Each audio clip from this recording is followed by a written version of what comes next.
हुसैनाबाद के बीचों बीच एक पुराना सा घर था। ये घर था रामनाथ शर्मा का, जो गरीब तो नहीं थे लेकिन अमीर भी नहीं थे। और इसी घर से शुरू होती है इन दो बहनों की कहानी। एक थी लक्ष्मी, संस्कारों की मूरत, तो दूसरी थी सरस्वती, घमंड की दुकान। शुरुआत में दोनों बहनें साथ साथ पली थीं, एक ही थाली में खाना, एक साथ सोना। लेकिन जैसे जैसे उम्र बढ़ी, सरस्वती के मन में एक अजीब सी जलन घर करने लगी। गांव में लोग लक्ष्मी की तारीफ करते थे। लक्ष्मी तो देवी जैसी है, एकदम माता सीता जैसी शांत और दयालु। हाँ, सही कहा। ऐसी बहू मिले तो घर स्वर्ग बन जाए।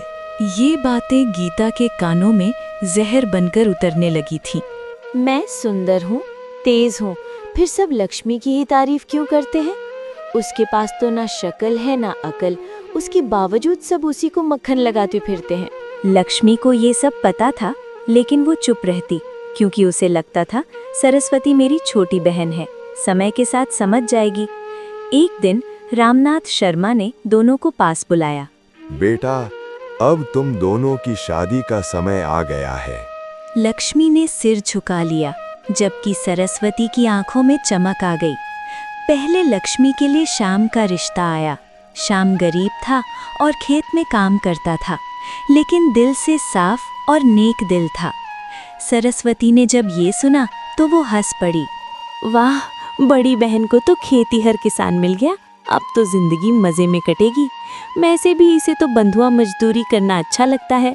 सरस्वती की बात पर लक्ष्मी ने कुछ नहीं कहा, जबकि रामनाथ ने कहा, हाँ, वो गरीब है लेकिन मेहनती और ईमानदार है, और साथ ही नेक दिल भी। लक्ष्मी उसके साथ बहुत खुश रहेगी। जी बाबूजी, जैसा आप ठीक समझे। वहीं दूसरी तरफ सरस्वती के लिए मोहन का रिश्ता आया, जो एक जाना माना व्यापारी था। पक्का मकान, नौकर चाकर, सब कुछ था उसके पास। ये सुनते ही सरस्वती का घमंड आसमान छूने लगा।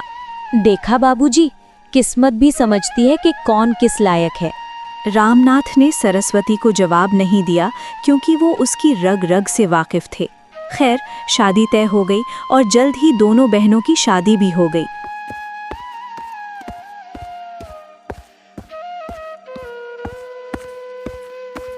लक्ष्मी शादी करके श्याम के साथ उसके घर आ गई।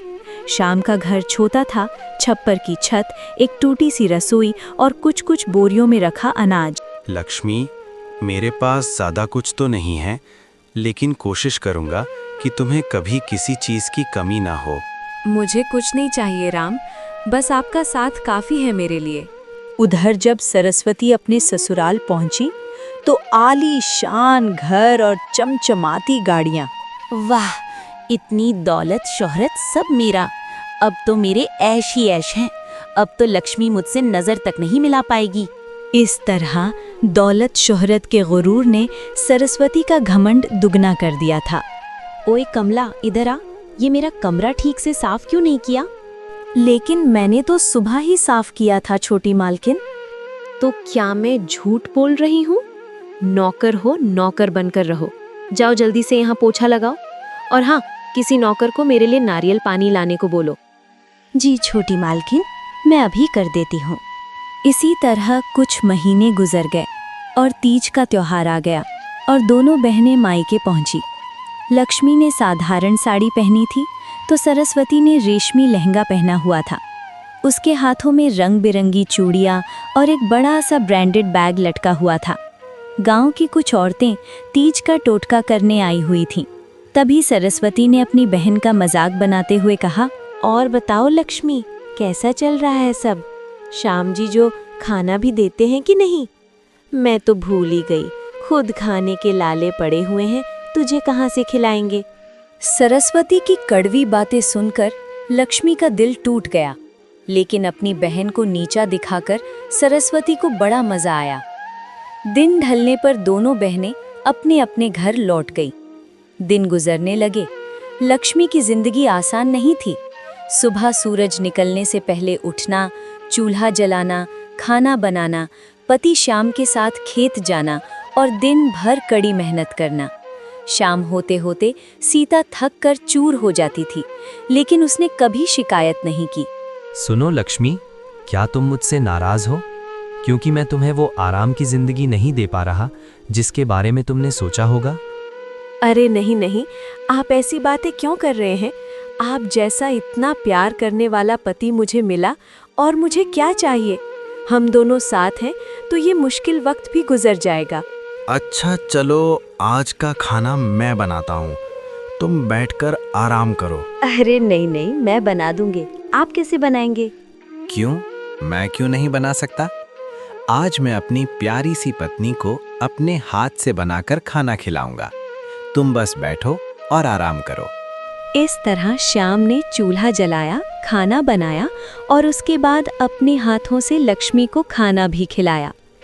एक तरफ जहाँ श्याम अपनी पत्नी लक्ष्मी से बहुत प्यार करता था, तो वहीं दूसरी तरफ सरस्वती को पूरा ऐशो आराम मिल रहा था। लेकिन एक चीज की कमी उसे खलने लगी थी, और वो था पति का प्यार और इज्जत। एक रोज जब सरस्वती नहाकर बाहर आई तो सिर पर पल्लू रखना भूल गई। तभी उसकी सास ममता ने उसे देख लिया। अरे मोही, मायके से कुछ सीखा नहीं क्या? घर में बहू कैसे रहती हैं? उसके तौर ठिकाने पता है कि नहीं? अरे तू अब छोरी नहीं रही, इस घर की बहू बन चुकी है। कम से कम इसकी मर्यादा का ख्याल तो रख। माफ कीजिए मम्मी जी, गलती हो गई, आगे से ध्यान रखूंगी। अपनी सास की बात सुनकर सरस्वती का दिल टूट गया। उसने जो ऐशो आराम सोचा था वो तो उसे मिला था, लेकिन उसके बदले में उसके हक का प्यार और इज्जत उससे छिन गई थी। शुरुआत में सरस्वती की जिंदगी किसी रानी से कम नहीं थी। रेशमी साड़ियाँ, गहने, कपड़े, नौकर चाकर, लेकिन धीरे धीरे उसे एहसास होने लगा कि पति के प्यार बिना ये सब चीज़ें अधूरी हैं। मोहन दिन भर दुकान में रहता, शाम को घर आता थका हुआ और सीधे ही खाना खाकर सो जाता। इससे परेशान होकर एक दिन गीता ने कहा, तुम मेरे लिए समय क्यों नहीं निकालते? मोहन ने सरस्वती की बात सुनकर बड़े ही सख्त लहजे में जवाब दिया, औरत हो, औरत बनकर रहो, ज्यादा सवाल जवाब मत किया करो। तुम्हें सारा ऐशो आराम मिल रहा है, यही बहुत है। सरस्वती, जिसे अपने हुस्न पर गुरूर था, वो मोहन की बात सुनकर चकनाचूर हो गया। खैर, कुछ और दिन ऐसे ही गुजर गए और एक दिन खबर आई कि मोहन का एक बड़ा सौदा डूब गया है। कारोबार में बड़ा भारी नुकसान हो गया था। माँ, दुकान में बहुत बड़ा नुकसान हो गया है। जो बड़ा ऑर्डर आया हुआ था वो अचानक से क्लाइंट ने मना कर दिया।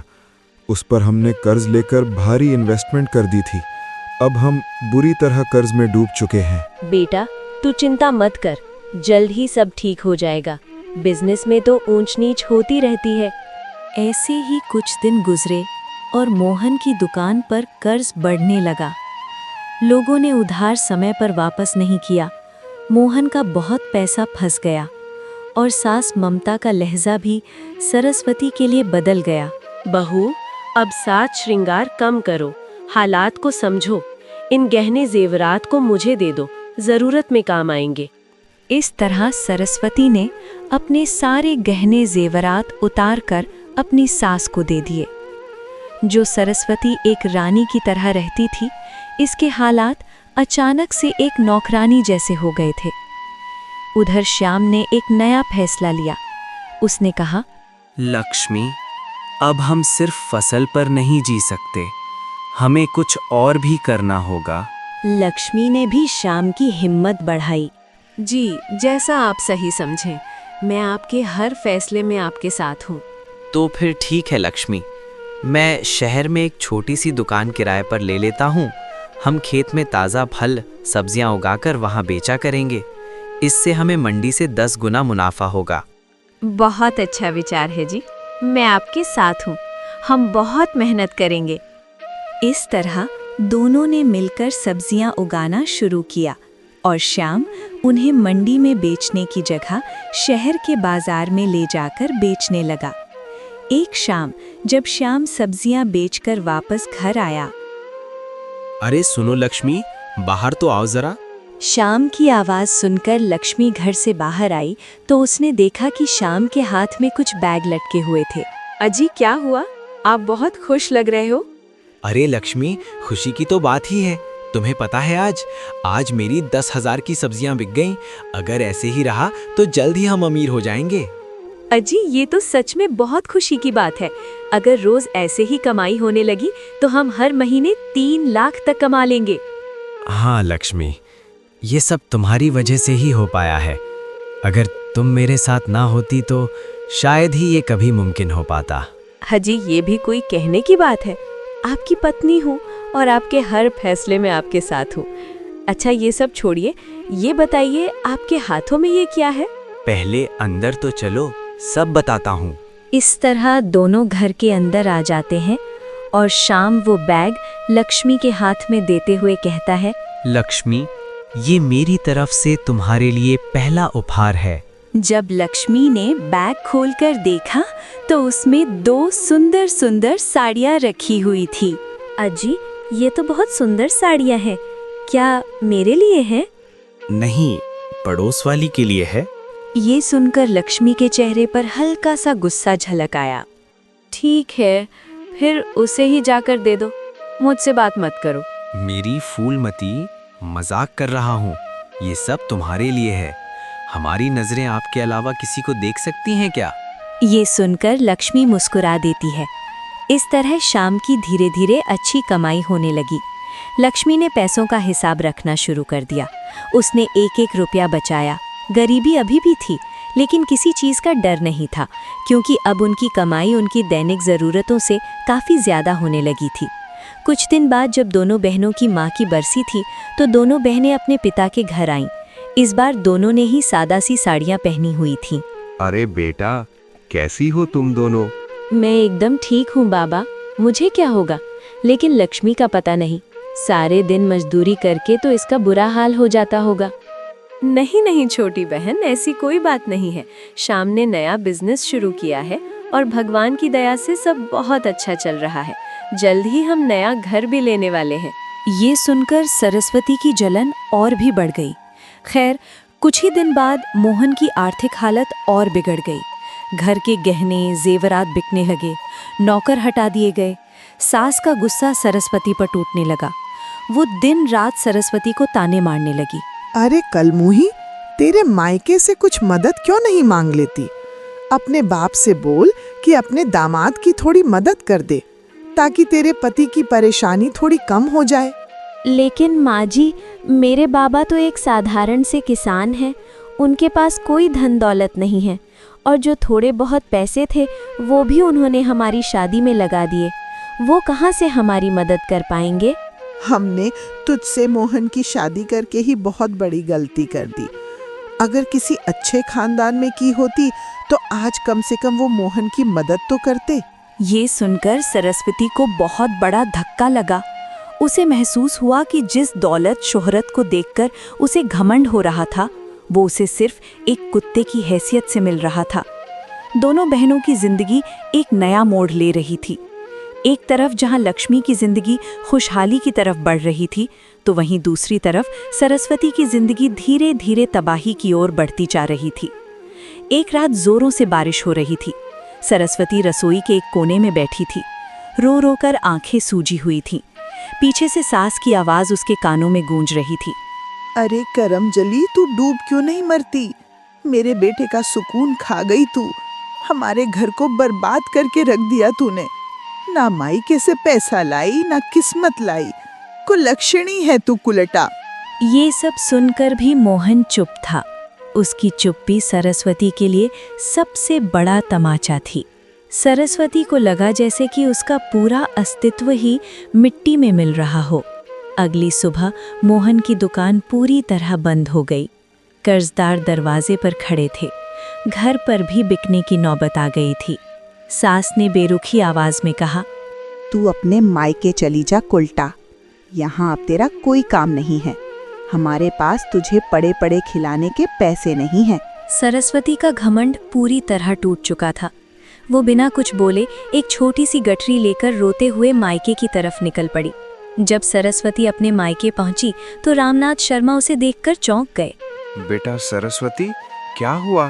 तू अकेली क्यों है? और तेरी आंखों में आंसू? क्या हुआ मेरी बच्ची? अपने पिता की आवाज़ सुनते ही सरस्वती फूट फूट कर रोने लगी। बाबूजी, मैं हार गई। उन्होंने मुझे घर से निकाल दिया। उनके लिए मैं एक नौकरानी से ज़्यादा कुछ नहीं थी। मैं बेघर हो गई बाबा, मैं कहीं की नहीं रही। कोई बात नहीं मेरी बच्ची, तू रो मत, तेरा बाप अभी जिंदा है। चल अंदर चल। रामनाथ सरस्वती को घर के अंदर ले गए, लेकिन सरस्वती लगातार रो रही थी। इसलिए रामनाथ ने अपनी बड़ी बेटी लक्ष्मी को फोन किया। हेलो बेटी लक्ष्मी, कैसी है तू? मैं ठीक हूँ बाबा, आप कैसे हैं? आपकी आवाज़ मुझे ठीक नहीं लग रही। बताइए क्या हुआ? बेटी लक्ष्मी, वो सरस्वती को उसके ससुराल वालों ने घर से निकाल दिया है। इस तरह रामनाथ शर्मा ने पूरी बात बता दी। आप चिंता मत कीजिए बाबा, मैं घर आती हूँ। जब लक्ष्मी अपने मायके आई तो लगभग रात ढल चुकी थी। वो सीधा सरस्वती के कमरे में गई। सरस्वती दीवार का सहारा लेकर रो रही थी। ओह, तो अब हमारी ताड़का इतनी कमजोर हो गई कि हार मानकर रोने लगी। ये सुनकर सरस्वती ने लक्ष्मी की तरफ देखा। उसकी आंखों में लाचारी और पश्चाताप दोनों झलक रहा था। अचानक सरस्वती उठी और लक्ष्मी के पैरों में गिर पड़ी। बहन, मुझे माफ़ कर दे। मैंने तेरे साथ बहुत बुरा बर्ताव किया है। शायद भगवान ने मुझे इसी की सज़ा दी है। सरस्वती का ये रूप देखकर लक्ष्मी सन्न रह गईं। मैंने तुझे हमेशा नीचा दिखाया, तेरी गरीबी का मजाक उड़ाया, और आज मैं खुद खाली हाथ हूँ। मेरे साथ जो भी हुआ वो सब मेरे कर्मों का फल है जो मैं भुगत रही हूँ। लक्ष्मी ने ढांढस बंधाते हुए सरस्वती को उठाया। रो मत बहन, बहनें तो आपस में लड़ती हैं, झगड़ती हैं, लेकिन इसका मतलब ये तो नहीं कि हम एक दूसरे से अलग हैं या नफरत करते हैं। चल अब रोना बंद कर। नहीं बहन, मुझे समझ आ गया है, पैसा नहीं इंसान बड़ा होता है। ये सुनकर लक्ष्मी की आंखों से आंसू बह निकले। उसने सरस्वती को गले से लगा लिया। अरे पागल, बहनें माफी नहीं मांगती, एक दूसरे को संभालती है। चल अब रोना बंद कर, वरना मार खाएगी बड़ी बहन से। इस तरह रात गुजर गई। अगले दिन लक्ष्मी ने श्याम से बात की। श्याम, मैं चाहती हूँ कि सरस्वती हमारे साथ काम करे। इससे वो ये सब भूल पाएगी और जिंदगी में आगे बढ़ पाएगी। श्याम ने बिना सवाल पूछे कहा। ठीक है लक्ष्मी, जैसा तुम चाहो। सरस्वती तुम्हारी बहन है, इसका मतलब वो मेरी भी बहन है। दोनों बहनों ने बहुत तरक्की की और लक्ष्मी और श्याम ने मिलकर सरस्वती के लिए बहुत अच्छा लड़का ढूंढा और सरस्वती की शादी कृष्ण से करवा दी। और इस तरह दोनों बहनें खुशी खुशी रहने लगीं।